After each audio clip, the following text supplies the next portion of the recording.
श्री हनुमान व्यायाम प्रसारक मंडळ संचालित वीर वामनराव जोशी प्राथमिक शाळेत संस्थेचे प्रधान सचिव पद्मश्री प्रभाकरराव वैद्य व शालेय समिती अध्यक्षा डॉक्टर माधुरी चेंडके यांच्या मार्गदर्शनात शाळेचे मुख्याध्यापक दिलीप सदार व समस्त शिक्षक शिक्षकेतर कर्मचारी वृंद विद्यार्थ्यांच्या सर्वांगीण विकासाकरिता तसेच विद्यार्थ्यांना आपली भारतीय संस्कृती, आपली परंपरा इत्यादी सर्व गोष्टींचा अभ्यास व्हावा, त्याची माहिती त्यांना व्हावी व त्या अनुषंगाने त्यांच्यावर संस्कार व्हावेत याकरिता अनेक सांस्कृतिक व सामाजिक कार्यक्रमांचे व उपक्रमांचे आयोजन शाळेमार्फत केले जाते। दरवर्षी आषाढी एकादशीला लाखो करोडो भक्तगण वारकरी अनेक पालख्या दिंड्या घेऊन विठुरायाच्या दर्शनासाठी पंढरपूर येथे जातात व आपल्या लाडक्या विठुरायाचं दर्शन घेऊन कृतार्थ होतात। परंतु वीर वामनराव जोशी प्राथमिक विद्यार्थ्यांनी आषाढी एकादशी निमित्त शाळेसभोवतालच्या जनार्दन पेठ या परिसरातून काढलेल्या दिंडीने मात्र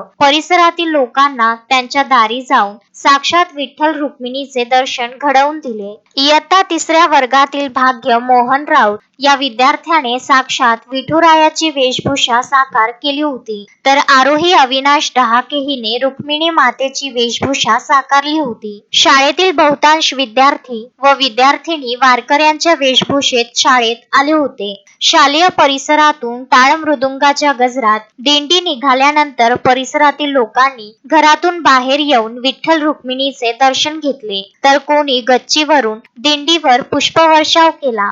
रस्त्यावरील येणाऱ्या जाणाऱ्या अनेकांनी आश्चर्यचकित व आनंदित होऊन विठ्ठल रुक्मिणीचे दर्शन घेऊन या दिंडीचे फोटो आणि व्हिडिओ काढले। शाळेच्या पालक भगिनी, विद्यार्थिनी व शिक्षिका यांनी दिंडी समोर फुगड्या घालून आपला आनंद व्यक्त केला। दिंडीच्या आयोजनात शाळेच्या मोनिका पाटील, ज्योती मडावी, सुजित खोजरे, आसावरी सोवडे, मोहिनी राऊत, सोनू नितेश थोरात इत्यादी सर्व शिक्षकांचे व पालकांचे सहकार्य लाभले। परिसरातील नागरिकांनी तसेच शाळेच्या पालकांनी शाळेने घेतलेल्या या स्तुत्य उपक्रमाचे मनापासून कौतुक व अभिनंदन केले।